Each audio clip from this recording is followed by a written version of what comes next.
Assalamualaikum, a very good day. Welcome back to another video. This is Shazwan, and today we'll be looking at effective communication in the workplace.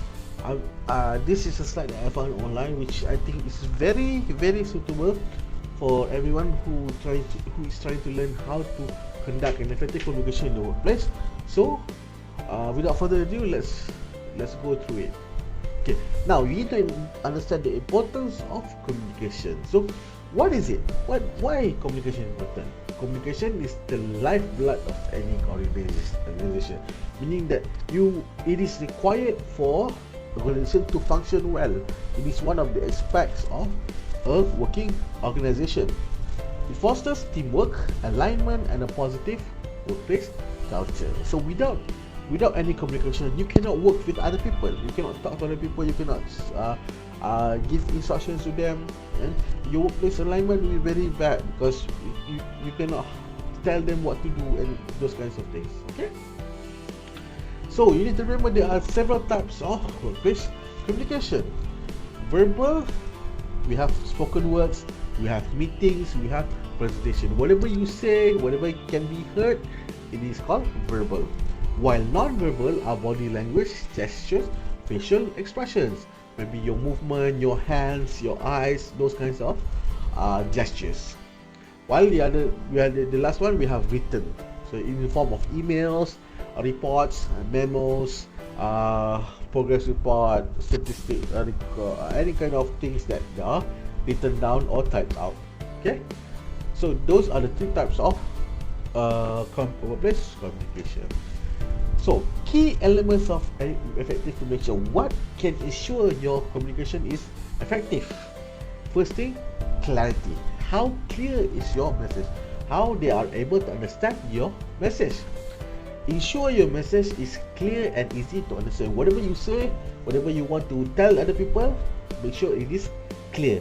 Okay, very clear, very easily understandable. Okay? And then active listening. Pay full attention to the speaker, ask questions, and provide feedback. Sometimes when you are working, you tend to do passive listening rather than active. When you are typing, then you listen to a friend or colleague asking you, then you might not give them a correct response to them. So that is what we call passive listening.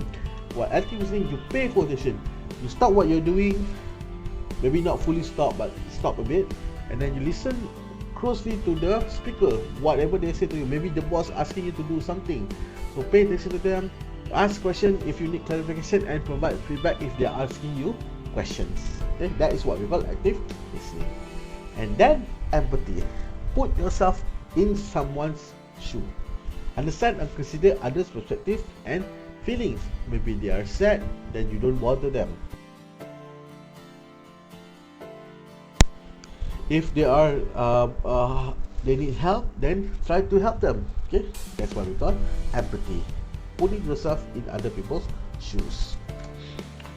So common communication challenges. What are the barriers that causes communication to fail while in the workplace? First thing, we have misunderstandings.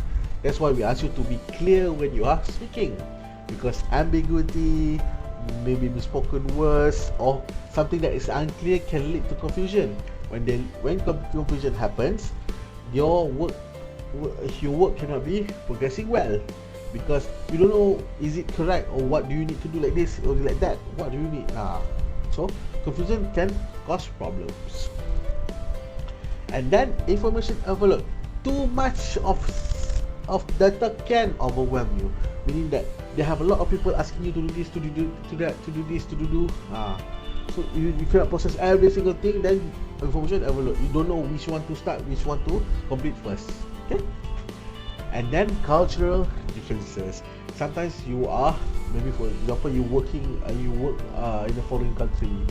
So the diverse workplace requires cultural sensitivity. What can you ask? What can you tell them? What can you avoid? What you need to avoid to talk about. So cultural differences. Okay, improving workplace communication. How do you improve the communication that you have in the workplace currently? You can use training. Do some sort of communication training, like in language class. Those are can provide communication workshops and training. They can help improve how to communicate well, because every workplace is not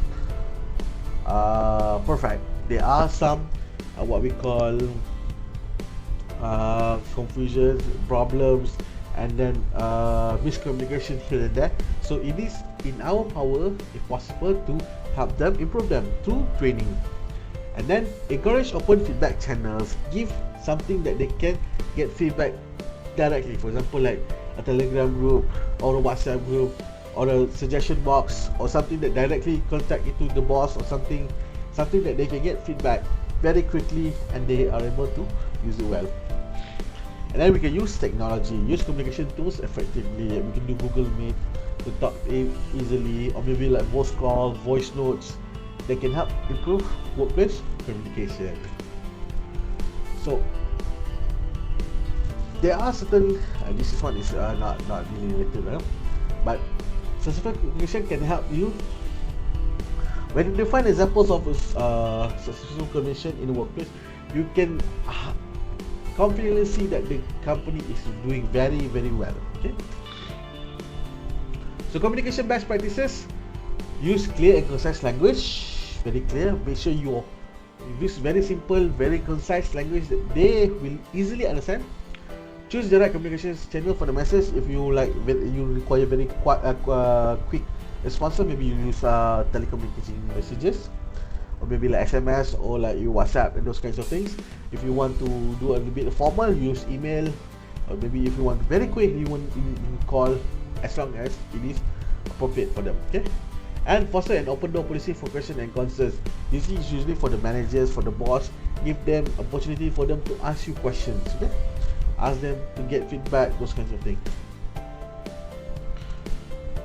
Measuring communication success. You can track key performance indicators.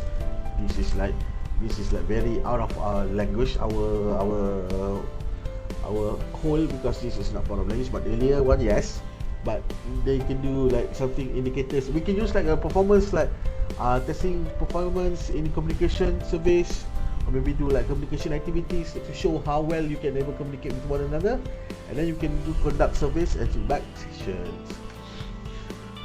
And this is the conclusion. Effective communication is the cornerstone of a productive and harmonious workspace. Continuous improvement in communication skills benefit both individuals and the organization. So how well you can communicate can help improve both you yourself and your workplace. So thank you very much for listening to me. This is a very brief one. Thank you very much, and hope to see you again in the next one. Bye bye.